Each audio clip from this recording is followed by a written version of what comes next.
The papers in his hand meant everything she had was about to be taken away. The home she once shared with her husband, now gone forever. Neighbors watched from their porches as the sheriff and bank representative prepared to force a widow from the last place she felt her fallen Navy SEAL still existed. Then came the rumble, distant at first, then growing impossibly loud.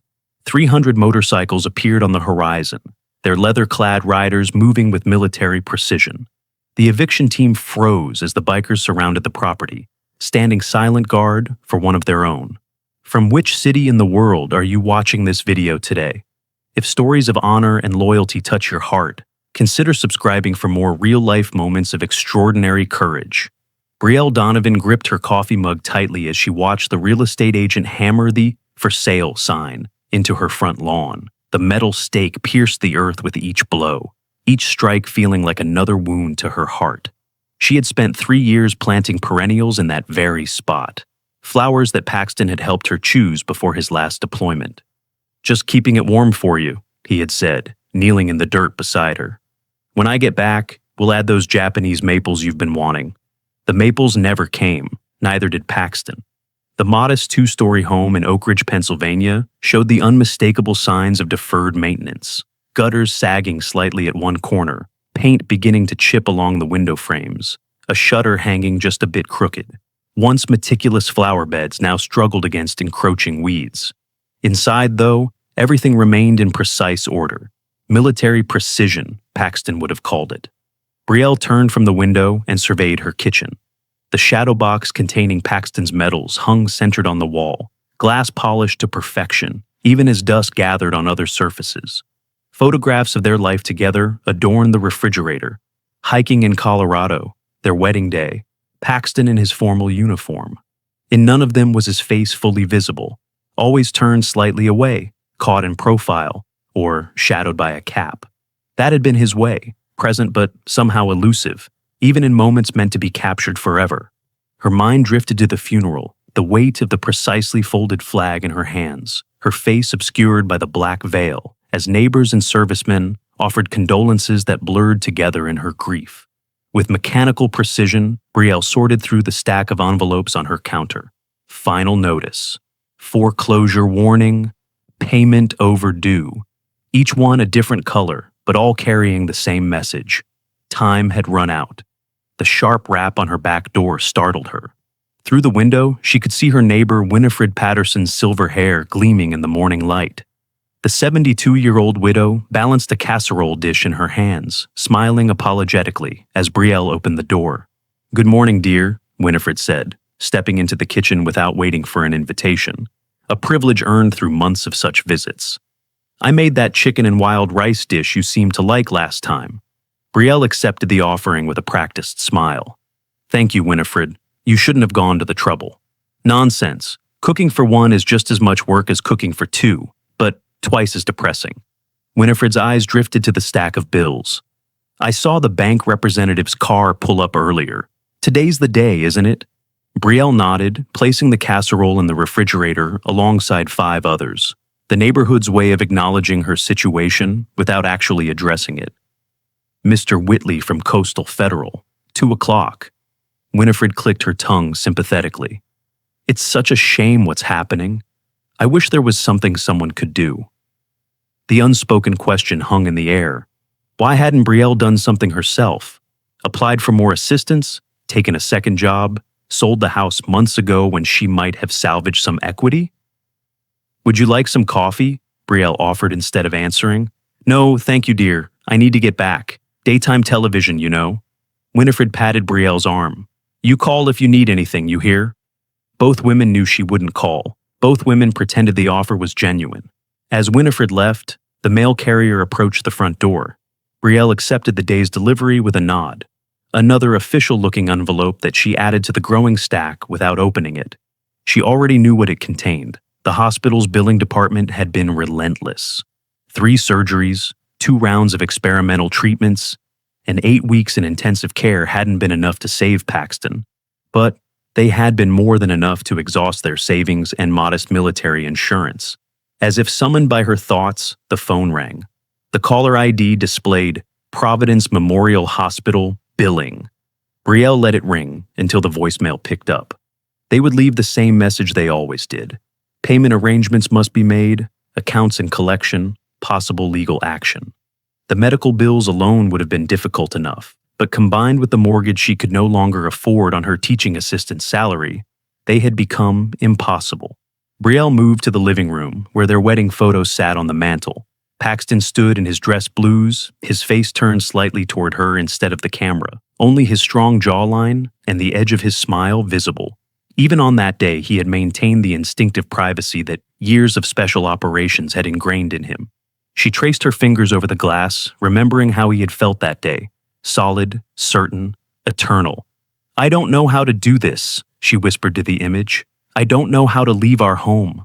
The clock on the mantel ticked steadily toward 2:00. At precisely 1:58 p.m., a black sedan pulled up in front of the house, followed by a sheriff's department vehicle and a moving truck. Brielle watched from the front window as Thorne Whitley emerged from the sedan, straightening his tie and checking his reflection in the car window before retrieving a clipboard from the passenger seat. She opened the door before he could knock, standing tall despite the hollow feeling in her stomach. The sheriff's deputy, whose nameplate read Brooks, hung back a few steps, his expression carefully neutral, but his eyes betraying discomfort with the situation.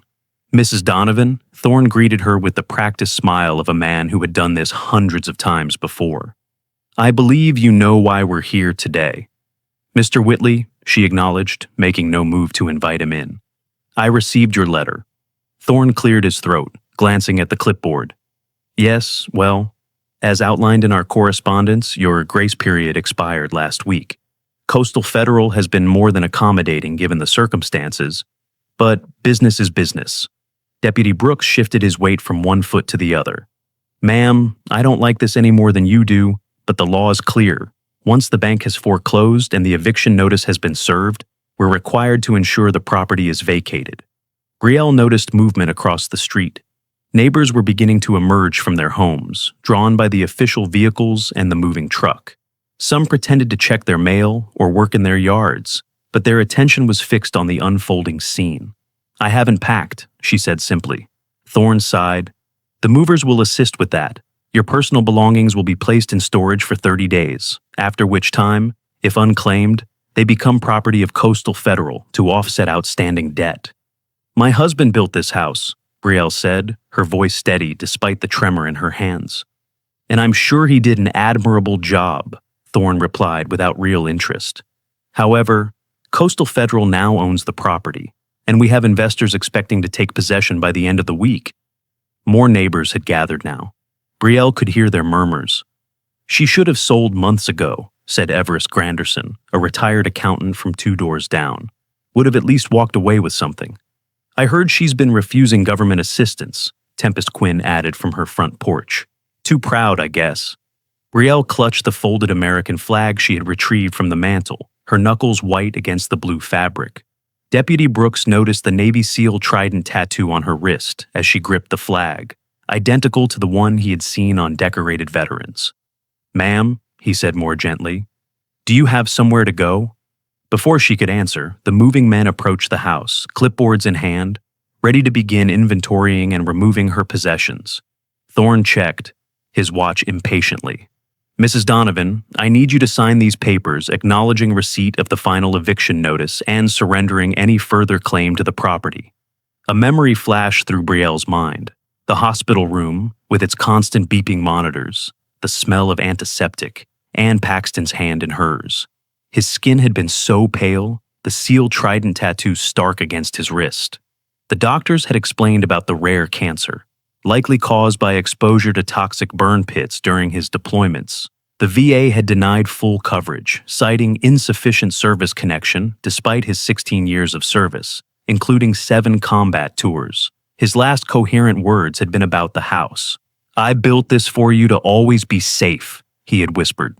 "Promise me you'll stay here. Promise me you'll be safe." She had promised, not understanding then how impossible that promise would become. "Mrs. Donovan," Thorne prompted, extending a pen toward her, "we need to proceed." Brielle looked directly at him for the first time. "This house was the last promise he made to me before deploying for the last time. He said, 'I built this for you to always be safe.'" Thorne's expression flickered with momentary discomfort before professionalism reasserted itself. "I'm afraid that's not legally binding, Mrs. Donovan. Now, please step aside so the movers can begin their work."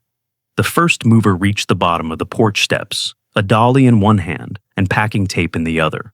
Brielle stood her ground at the top of the steps, the flag held tightly against her chest. And then they all heard it. A distant rumble, like thunder approaching on a clear day. Everyone froze, looking toward the sound that grew steadily louder. Deputy Brooks touched his radio. "Dispatch, are we expecting any road work on Maple Street today?" The crackling response confirmed no scheduled road work anywhere in the vicinity. The rumble intensified until it became unmistakable. Engines, dozens of them, growing closer by the second. Over the horizon at the end of the street, a motorcycle appeared. A massive black and chrome machine piloted by a rider in a leather vest. Behind it came another, then 5 more, then dozens. The lead rider slowed as he approached the intersection near Brielle's home. He was a large man, perhaps in his mid-50s, with a gray beard and weathered features. His leather cut was covered in military patches and service ribbons that stood out in stark contrast to the black leather. He surveyed the scene, the moving truck, the sheriff's car, Brielle standing with her flag, the neighbors gathered to watch, and raised his fist in the air. The signal sent hundreds more motorcycles pouring into the neighborhood from all directions, filling the streets in a coordinated maneuver that suggested military precision. Within minutes, over 300 bikers had surrounded Brielle's property, forming 3 concentric rings of rumbling machines and stoic riders. The engines cut almost simultaneously, leaving a silence that felt heavier than the noise had been. The neighbors stood frozen in their yards and on their porches. The movers retreated to their truck. Thorne Whitley's face had drained of color as he looked frantically between the bikers and Deputy Brooks. "This is intimidation," he sputtered. "Deputy, do something." Deputy Brooks scanned the crowd slowly, taking in the military insignia, the veteran patches, the disciplined formation. With deliberate calm, he unclipped his radio and returned it to his belt. "Not seeing any laws being broken here, sir," he said evenly. "They're just parked on a public street." The lead rider dismounted his motorcycle and walked with purpose toward Brielle's house. The assembled neighbors held their breath. Even the birds seemed to have gone silent. Thorne Whitley retreated a step, but Brielle remained where she stood, the flag still clutched to her chest, her expression a mixture of confusion and disbelief. The rider stopped at the bottom of the porch steps, removed his helmet, and looked up at Brielle. Then, with military precision, he rendered a perfect salute and held it. Brielle stood frozen on her porch, the folded flag still clutched tightly to her chest, as the imposing biker maintained his perfect salute at the bottom of her steps. The silence that had fallen over the neighborhood was absolute. No birds, no whispers from neighbors, not even the sound of passing traffic penetrated the strange bubble that had formed around her home. After holding his salute for a respectful duration, the rider finally lowered his hand. With deliberate movements, he unzipped his leather vest to reveal what lay beneath. The distinctive khaki uniform of a Navy veteran, complete with service ribbons and insignia that Brielle recognized immediately. "Mrs. Donovan," the man said, his voice carrying clearly in the silence. "My name is Storm Reeves. I served with the Navy from 1988 to 2006. Behind him, other bikers had dismounted and formed a loose semicircle. Many wore similar leather vests decorated with military patches, combat ribbons, and branch insignia. They stood at parade rest, a posture so ingrained in military personnel that it became second nature. Storm reached into his vest pocket and withdrew a patch, which he held up for Brielle to see.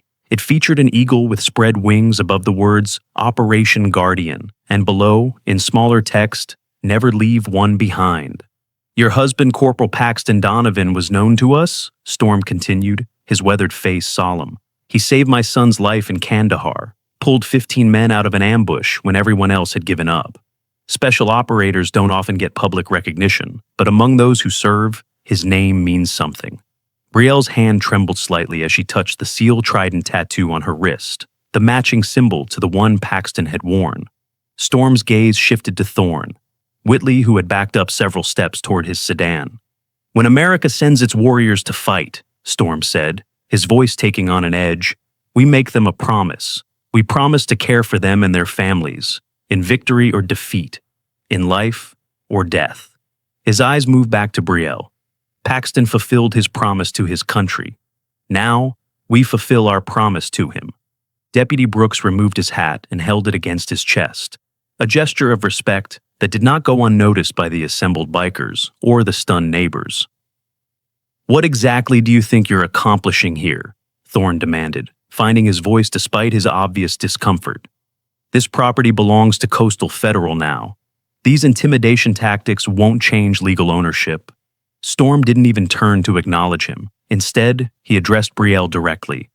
"Ma'am, we understand your husband died, not in combat, but from cancer caused by exposure to toxic burn pits during his service, and that the VA denied full coverage, claiming insufficient service connection despite his 7 combat tours." Brielle nodded, unable to find her voice as emotions threatened to overwhelm her. How did these strangers know the details of her most painful battle? One of the other riders stepped forward, a woman in her 40s with a tight gray bun and the bearing of someone who had spent significant time in the military. "The same thing happened to my husband," she said. "Served for 20 years, died of rare cancer. VA refused to acknowledge the connection to his service."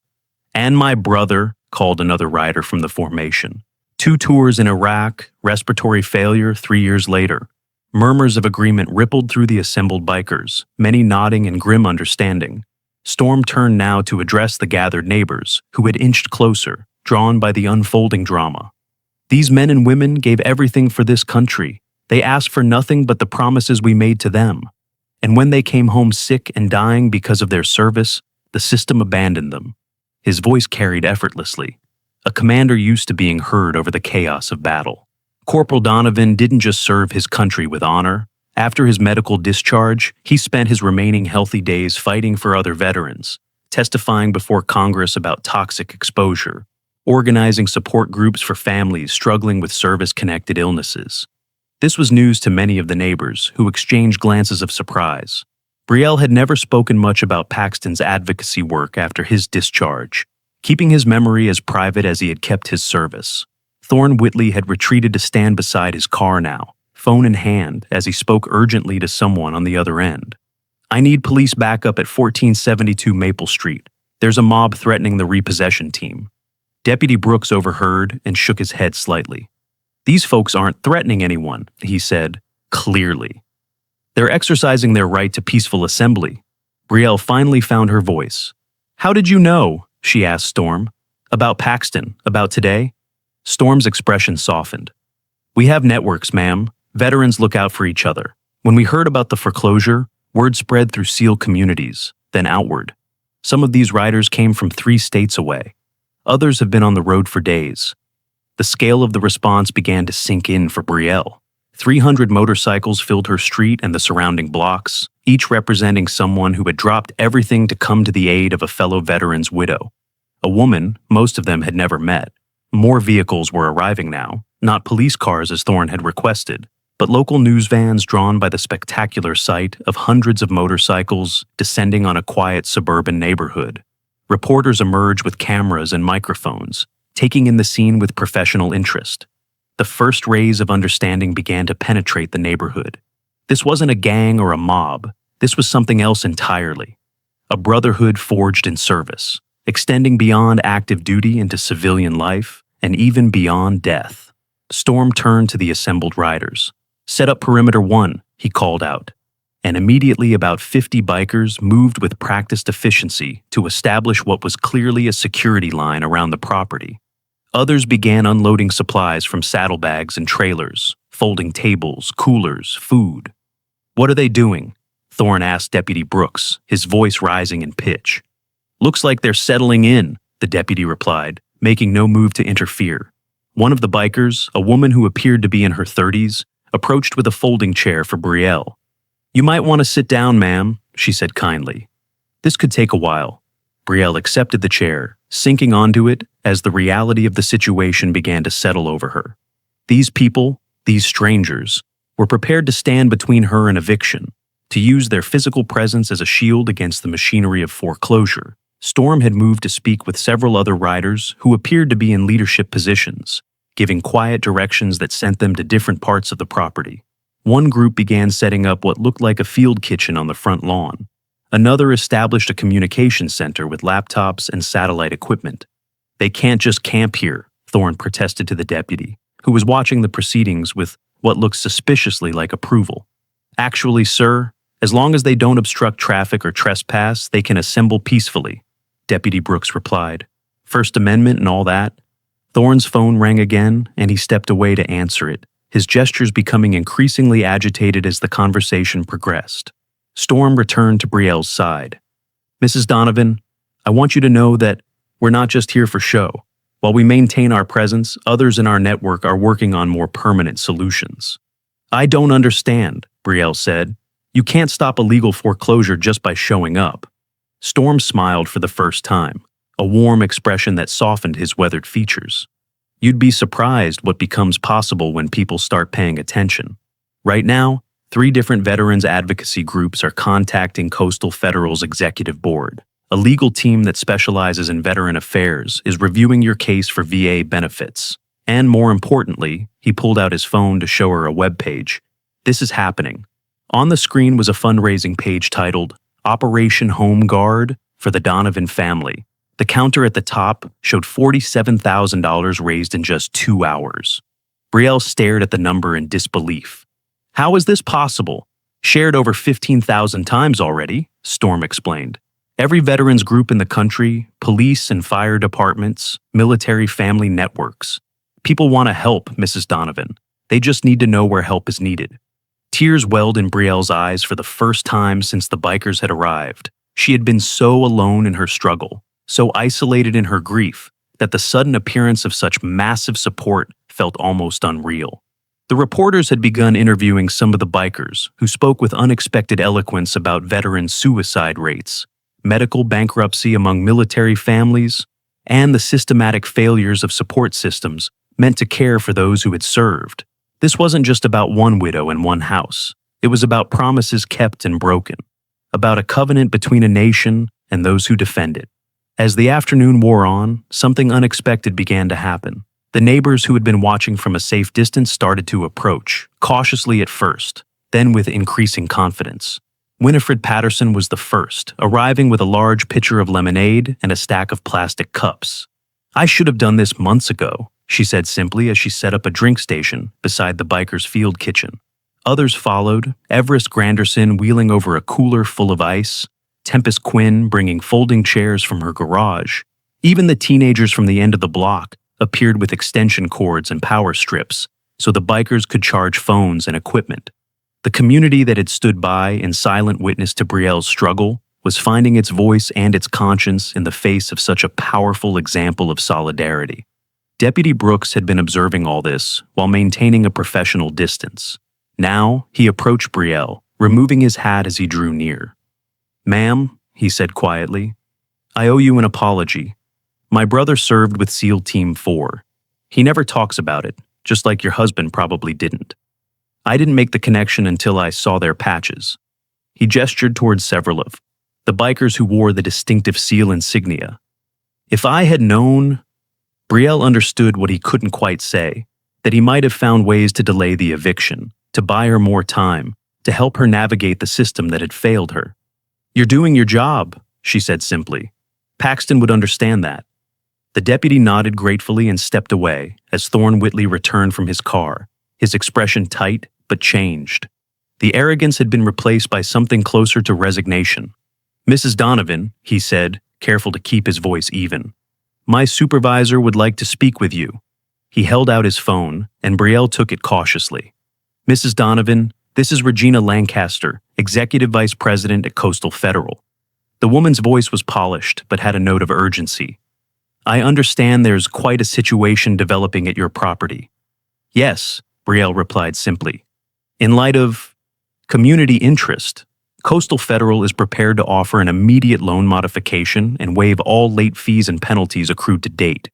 We're also willing to restructure the mortgage to better accommodate your current financial situation." Brielle's heart raced. This was the very arrangement she had been denied repeatedly over the past year as Paxton's medical bills mounted and her income dwindled during her time away from work to care for him. Before she could respond, Storm was beside her, quietly protective. "You might want someone to review any offers before you accept," he said. "We have several attorneys with our group." Brielle nodded and returned to the phone call. "I'll need to have my legal representative review any proposed modifications before I can agree to anything." There was a brief silence on the other end. "Of course," Regina finally said. "We'll email the proposed terms immediately. And, Mrs. Donovan, Coastal Federal has the utmost respect for military families and the sacrifices they make. We're committed to finding a solution that works for everyone involved." The transformation was remarkable, from foreclosure to respect in the space of an afternoon, all because suddenly people were watching. Suddenly there were witnesses. Suddenly she wasn't standing alone. As Brielle handed the phone back to Thorne, who looked both relieved and slightly defeated, she noticed Storm checking his own phone with a satisfied expression. "The fundraiser just passed $82,000, he told her quietly. "And 3 different mortgage companies have contacted our organization, offering to buy your loan from Coastal Federal and provide veteran-friendly terms." For the first time in months, perhaps for the first time since Paxton's diagnosis, Brielle felt something other than grief and fear. A tiny spark of hope flickered to life in her chest. The afternoon sun had begun its descent toward the horizon, casting long shadows across the yard, now filled with bikers, neighbors, and media. What had begun as a day of loss and defeat had transformed into something else entirely. A stand against indifference, a demonstration of the power of community, a reminder that some promises transcend legal documents and corporate policies. As if sensing the shift in the emotional atmosphere, Storm raised his hand, and the assembled bikers fell silent. "Brothers and sisters," he called out, his voice carrying across the yard.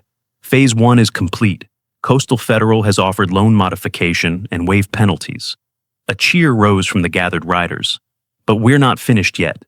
Operation Guardian remains in effect until Mrs. Donovan's home is secured and her husband's medical debts are addressed." The riders responded with raised fists and calls of affirmation. This wasn't just a day's demonstration, it was a mission, and they were committed to seeing it through. Brielle watched in amazement as these strangers, who had become something more than strangers in the space of an afternoon, organized shifts and rotations, ensuring that a protective presence would remain at her home through the night and the days to follow. For the first time since Paxton's death, she smiled through her tears. "He always said his brothers had his 6, she whispered. Storm, overhearing, nodded solemnly. "Always and forever, ma'am. That's a promise we keep." The golden light of late afternoon bathed Brielle's front yard in a warm glow that seemed to soften the edges of the remarkable scene. What had begun as a foreclosure and eviction had transformed into something resembling a community gathering, or perhaps more accurately, a mission headquarters. The 300 bikers had organized themselves with military efficiency, establishing rotational shifts, communication protocols, and supply chains. Thorne Whitley had retreated to his car nearly an hour ago after receiving instructions from his superiors to de-escalate and await further direction. The moving truck had departed entirely, its crew having decided that discretion was the better part of valor when faced with the wall of leather-clad veterans. Only Deputy Brooks remained of the original eviction team, though his role had subtly shifted from enforcement to something closer to support. Winifred Patterson emerged from her house across the street, carrying a large tray of sandwiches, her silver hair catching the sunlight as she made her way toward the field kitchen the bikers had established. She was followed by Everest Granderson with folding tables and Tempest Quinn carrying stacks of paper plates and plastic utensils. The neighbors who had been content to watch Brielle's misfortune from a distance were now actively engaged, as if the bikers' example had awakened a dormant sense of community responsibility. "Mrs. Donovan," Deputy Brooks approached Brielle where she sat on her porch, the folded flag still in her lap. "I just received a word from my sergeant. The department won't be sending any additional units unless there's a disturbance. He said to tell you that his father was Army, 101st Airborne." Brielle nodded her understanding. The sheriff's department wouldn't interfere with the veteran's peaceful presence. It was another small victory in a day that had already delivered more hope than she had felt in months. Storm Reeves climbed the porch steps to join them, respectfully removing his biker's bandana as he approached. "Mrs. Donovan, I have some updates you should hear. He settled into the chair beside her, his large frame making the porch furniture seem oddly small. Despite his intimidating appearance, the leather vest covered in military patches, the weathered face, the gray beard, his manner was gentle, almost deferential. The fundraiser has topped $120,000, he began, showing her the website on his phone. Donations are coming in from all 50 states and 12 countries. Veterans groups, police and fire associations, military families, and thousands of private citizens. Brielle stared at the number in disbelief. It was enough to clear her mortgage arrears and make a significant dent in Paxton's medical bills. I don't know how to thank all these people, she whispered. You already have, Storm replied, by standing by Paxton through his illness, by honoring his memory. His sacrifice meant something. Your sacrifice means something too. He scrolled to another screen on his phone. 3 different mortgage companies are competing to refinance your loan at veteran-friendly rates. A legal team from the Veterans Justice Project is reviewing the VA's denial of full benefits for Paxton's illness. And a documentary crew that specializes in veterans issues has asked permission to interview you about toxic exposure and its impact on military families. The scope of the response overwhelmed Brielle. For so long, she had fought her battles alone, making phone calls that went unreturned, filing appeals that disappeared into bureaucratic voids, writing letters that received form responses. Now, suddenly, doors were opening everywhere. Why now? She asked, not unkindly but genuinely curious. Why did all this help appear today when I've been struggling for over a year? Storm considered her question thoughtfully. Sometimes people need to see something to understand it, he said finally. A widow fighting insurance companies and banks alone doesn't make the evening news. 300 bikers standing guard at her home does. He gestured toward the media vans that had multiplied throughout the afternoon. Visibility creates accountability, and accountability creates change. As the day progressed toward evening, Brielle's front yard took on the atmosphere of an impromptu community festival. Neighbors who had never spoken to each other found themselves working side by side, setting up food stations, distributing water, and listening to the veterans' stories. Children, initially intimidated by the bikers' gruff appearances, now darted between the parked motorcycles. Fascinated by the chrome and leather, the sun had nearly set when a sleek black car pulled up at the edge of the gathering. A woman in an expensive suit emerged, clutching a leather portfolio and surveying the scene with evident surprise. She approached Deputy Brooks, who directed her toward the porch where Brielle and Storm sat. "Mrs. Donovan," the woman called as she navigated through the crowd. "I'm Viviana Montgomery, Senior Vice President of Community Relations for Coastal Federal Bank. May I speak with you privately?" Storm made no move to leave Brielle's side, and she felt grateful for his protective presence. "Anything you have to say can be said here," she replied, her voice stronger than it had been in months.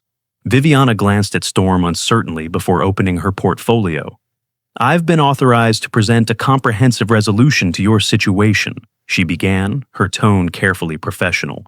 "Coastal Federal is prepared to forgive all late fees and penalties, reduce your interest rate to 2.5%, fixed for the life of the loan, and extend the term to 40 years to lower your monthly payments." She passed a document to Brielle, who accepted it without looking at it immediately. "That's quite a change from this morning's position," she observed quietly. Viviana had the grace to look uncomfortable. "The bank has reviewed your case more thoroughly and recognized the unique circumstances." "You mean someone finally read Paxton's medical records and military service history?" Brielle asked.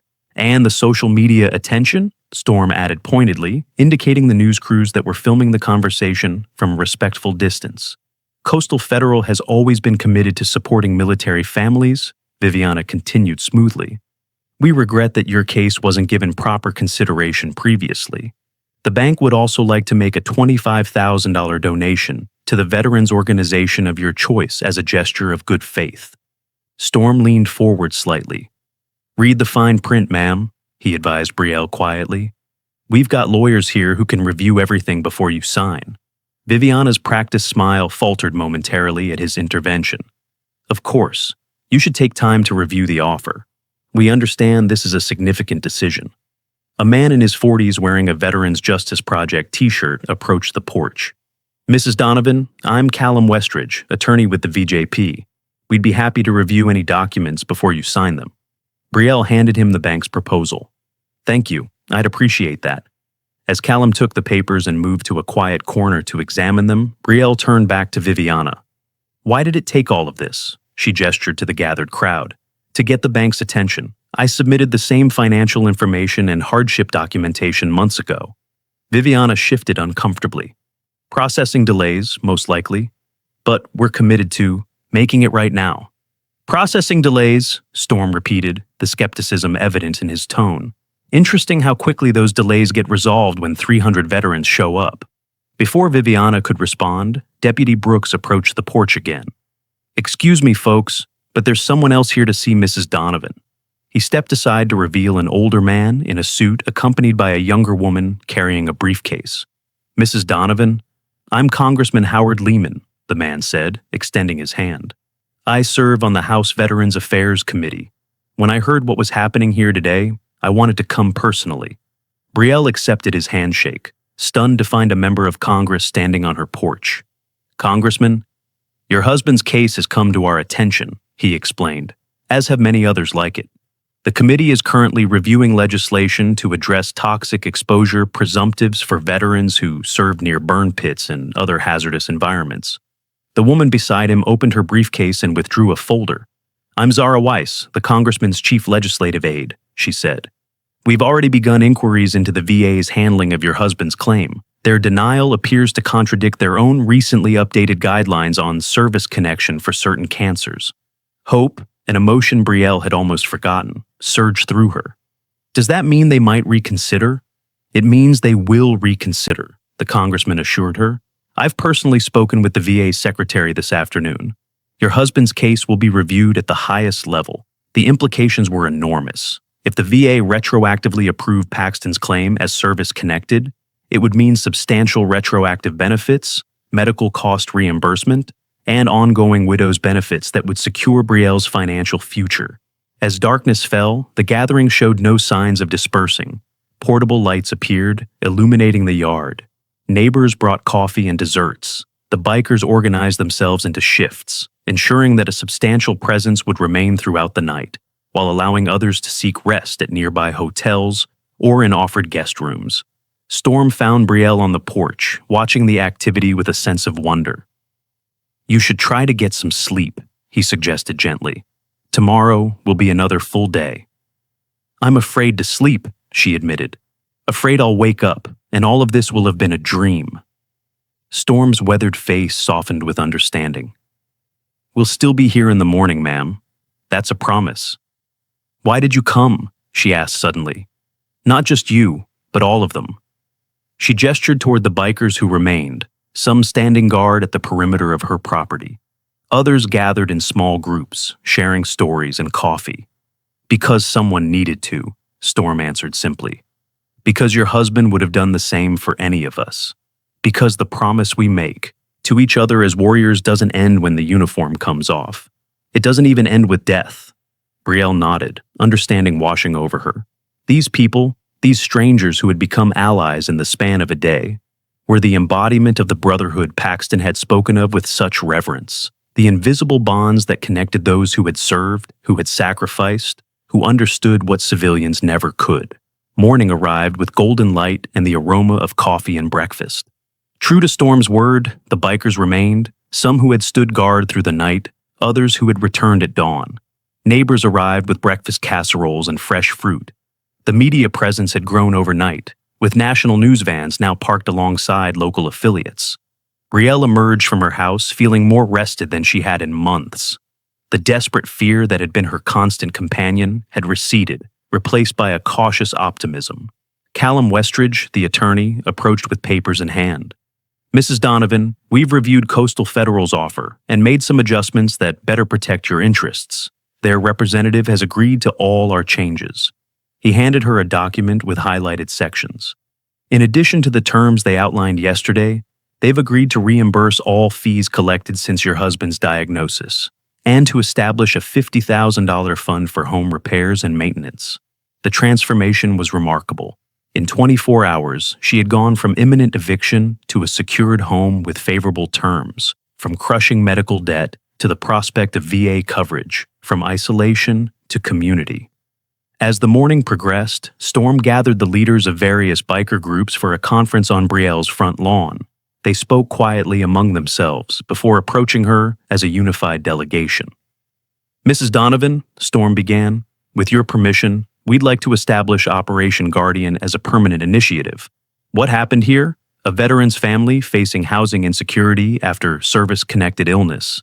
It's happening all across the country. We want to be ready to respond." Brielle understood what he was asking. Her personal crisis had revealed a systemic failure, one that affected countless military families. By sharing her story, by lending her voice to the cause, she could help others avoid the desperation she had faced alone. "Paxton would want that," she said with conviction. "He always said that the real mission begins when you come home, taking care of each other, holding the system accountable, making sure no one gets left behind."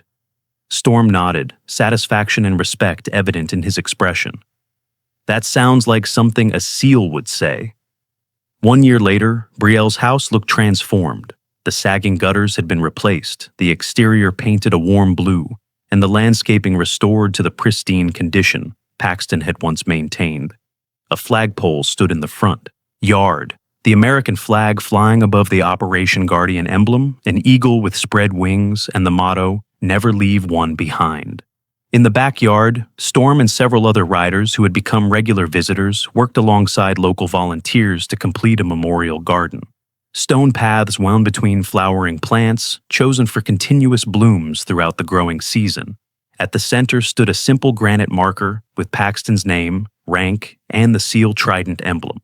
Inside, Brielle moved through rooms now free from the shadow of impending loss. The stack of overdue notices had been replaced by a laptop, where she coordinated Operation Guardian activities. Her mailbox bore a small sticker reading "No Bills," a humorous gift from the bikers after the VA had finally approved Paxton's claim as service-connected, resulting in substantial retroactive benefits and ongoing support. Winifred Patterson knocked lightly on the back door before entering, carrying a plate of her famous oatmeal cookies. In the year since the bikers' arrival, she had appointed herself Brielle's unofficial grandmother, stopping by daily with food and company. "The new widow from Pittsburgh is arriving this afternoon," Winifred reminded her. "I made up the guest room with fresh linens." Brielle nodded gratefully. Her home had become something of a way station for military families in crisis, a place of temporary refuge while Operation Guardian marshaled resources on their behalf. The organization that had begun with her eviction notice had grown into a national network of veterans, supporters, and advocates dedicated to preventing similar situations. Her phone buzzed constantly with texts from the Guardian network, updates on cases across the country, coordination of resources, reports of successful interventions. What had started with 300 bikers at one house had expanded to thousands of volunteers in all 50 states, ready to mobilize when a veteran's family faced crisis. Outside, the rumble of motorcycles announced new arrivals. Storm's distinctive bike led a group of about 20 riders up the street, the advance team for a mission leaving the next day for Virginia, where another military widow faced foreclosure. As they parked along the street, neighbors waved in greeting. The once wary neighborhood had embraced its role as the unofficial headquarters of Operation Guardian. Many had become volunteers themselves, offering guest rooms to traveling riders, cooking meals for planning meetings, or contributing professional skills to the cause. Storm entered through the back door, removing his bandana as he stepped into the kitchen. "Afternoon, Mrs. Donovan. Winifred." He nodded respectfully to both women. "The team from Ohio just called. They'll be here within the hour." "The guest rooms are ready," Brielle assured him, "and Tempest is hosting the overflow at her house." They moved to the dining room, now converted into an operations center, with maps, computers, and communication equipment. Photos covered one wall, images of successful Guardian missions across the country. Veterans forming human chains around threatened homes. Bikers escorting military children bullied at school. Riders standing guard at military funerals to shield grieving families from protesters. "The Pittsburgh case is more complicated than ours," Storm explained, pointing to documents spread across the table. Her husband was a Marine, exposed to contaminated water at Camp Lejeune. The VA has been fighting these claims for decades. But the new legislation changes that, Brielle said, indicating a legal brief prepared by the Veterans Justice Project. Presumptive status for 8 conditions now, including the leukemia her husband died from. Storm nodded approvingly. You've done your homework. I had good teachers, Brielle replied with a small smile.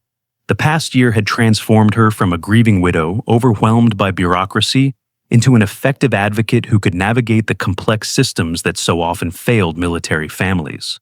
As afternoon stretched toward evening, the house filled with activity. Riders arrived from multiple states, each bringing reports from their local chapters. A volunteer legal team set up laptops in the living room. The memorial garden became an impromptu briefing area where Storm outlined the Virginia mission to newly arrived participants. Brielle stepped outside as the golden hour cast long shadows across her yard. The scene before her would have been unimaginable a year ago. Her home alive with purpose, surrounded by a community of support, her future secure. All because strangers had decided her struggle mattered, that promises made to veterans and their families should be kept. Storm approached quietly, standing beside her as they watched the activity. Paxton would be proud, he said simply. He always believed in the brotherhood, Brielle replied. Even when his illness was at its worst, he worried more about other veterans than himself. That's why we're here, Storm said, gesturing to the gathered riders. When they sign up, we become family, and family doesn't end when they're gone. As the sun dipped toward the horizon, the riders who would depart the next morning gathered in formation before Paxton's memorial. Without prompting, they formed a line and, one by one, rendered perfect salutes to the fallen warrior whose widow's plight had inspired a movement. Brielle watched from the back porch, her heart full. The crushing isolation of grief remained, but it was now balanced by purpose and community. In honoring Paxton's memory through service to others, she had found a way forward that felt true to the man he had been and the values he had lived by. Storm rejoined her as the riders dispersed to prepare for evening strategy sessions. We've got 16 chapters now, he said with quiet pride. Over 3,000 riders ready to mobilize nationwide.